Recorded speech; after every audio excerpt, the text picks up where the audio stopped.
So we are going to be talking about the topic of internal investigations and what is causing the rise of internal investigations lately as a trend, and some of the challenges faced by corporations in responding to internal investigations. So to begin with, I'd like to ask Brian, what are you seeing in the marketplace in terms of trends around internal investigations? As I am observing a lot of traffic and questions around this topic, and I'm seeing the prominence of titles like Director of Internal Audit emerge at various corporations. What are you seeing in terms of trends in this space? You know, Karthik, when we decided to have this event, one of the first things that I saw was a quote from a very well-popular corporate counsel firm. And they actually said that organizations are starting to hire specialty attorneys to help manage internal investigations in-house, which that tells me is that we're seeing a significant rise in the amount of internal investigations companies have to go through. We think that's being driven by whistleblower protection, advance notice, or actually more attention being paid to corporate fraud by boards, executives being trained on how to look for things that may cause fraud or human resources problems, as well as the ability to do proper due diligence during mergers and acquisitions. So overall, people are more aware or astute that bad things can happen, and they're taking more proactive diligence and actions to prevent it from happening by doing their own internal investigations.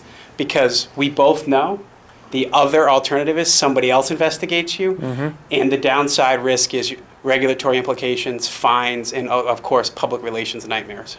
Yep, I agree with that. So in order to respond to internal investigations well, what do you think corporations should do? In fact, what are the main challenges faced by corporations in responding to internal investigations? We think there are four broad categories that companies have to be aware of when going through an internal investigation, especially when dealing with electronically stored information.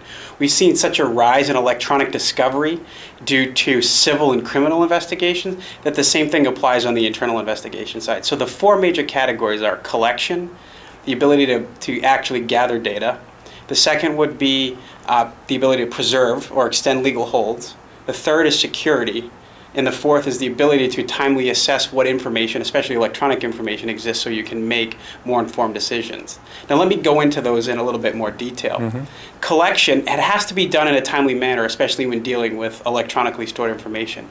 The reason being is you may be running an overt operation where everybody knows what's happening and you have to get the data as quickly as possible. The second really big issue with collection is when you're dealing with covert operations where you want to get it done because there's only a few parties within the corporation that actually know what's happening. So sometimes these internal investigations are kept very tight to the vest because they may involve an executive or key employee, and nobody can know what's actually happening. The second area I brought up was legal hold, or the ability to preserve evidence. Is once we've figured out where it is, we have to make sure we extend retention capabilities all the way down to the individuals that we're actually collecting from. And sometimes that's challenging. Going back to my original point of so many disparate data sources, retaining emails is a bit different than trying to figure out how to retain stuff on a file share. So, or attorneys, or those that are in internal audit, as you brought up in their introduction, have a difficult challenge to make sure they can extend legal hold policies to whatever information source they're trying to collect.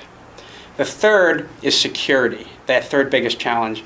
The reason being is you may have different parties, whether it be external counsel, internal audit, executives, all part of an internal investigation at one time or another.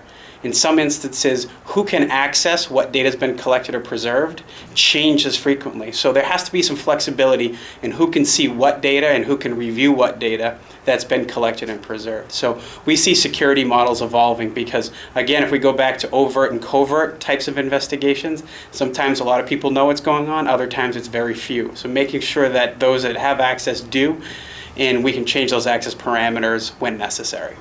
And the last thing, we all know internal investigations can disrupt business.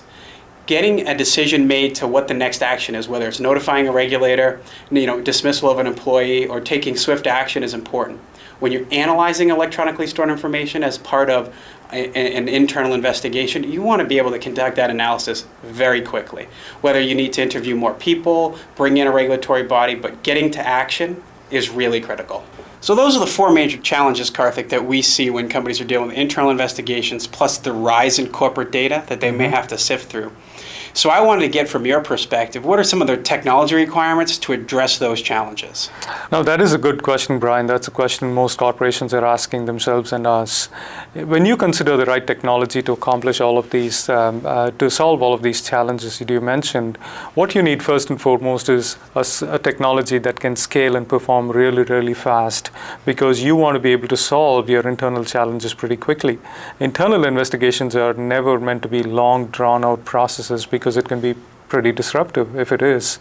So you need speed and scale first and foremost. You also need technology that is able to go and analyze and collect the data in a very accurate fashion and in a targeted fashion.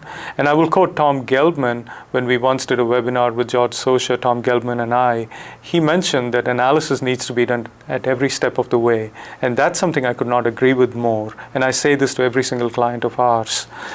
Performing an analysis before your collection helps you do very targeted collection, and therefore not only quickens the process but also allows you to be more accurate and solves those liability problems you might incur by over-collecting, not to mention the costs of over-collection. So we talked about speed and scale, we talked about analysis before collection. We talked about the collection itself, which to your point needs to be able to support both covert as well as overt investigations.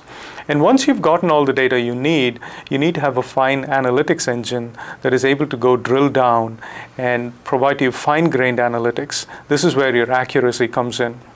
You need to be able to slice and dice across various angles of your ESI and be able to make some early decisions on which way to proceed with the investigation.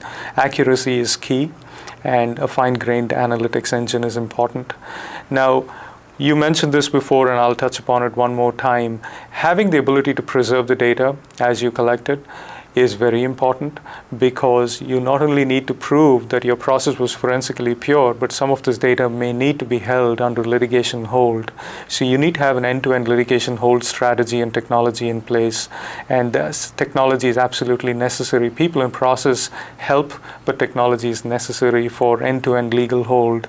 And end-to-end legal hold really involves multiple things. You're talking about the notification, you're talking about identification, the analysis, the enforcement of your legal hold policy, and finally releasing your legal hold. All of this is encapsulated under the simple words legal hold. And then finally, you're talking about the ability to have a chain of custody across your entire workflow. You need to have data verification, you need to have an audit log of every single transaction, and then a provable, repeatable, and reportable chain of custody. All of these are key components of a technology you choose, and there are many sub-bullets underneath each one of these, but if you have a set of criteria that establishes these to be the main technology pillars, I think you've done a great deal towards your internal investigations.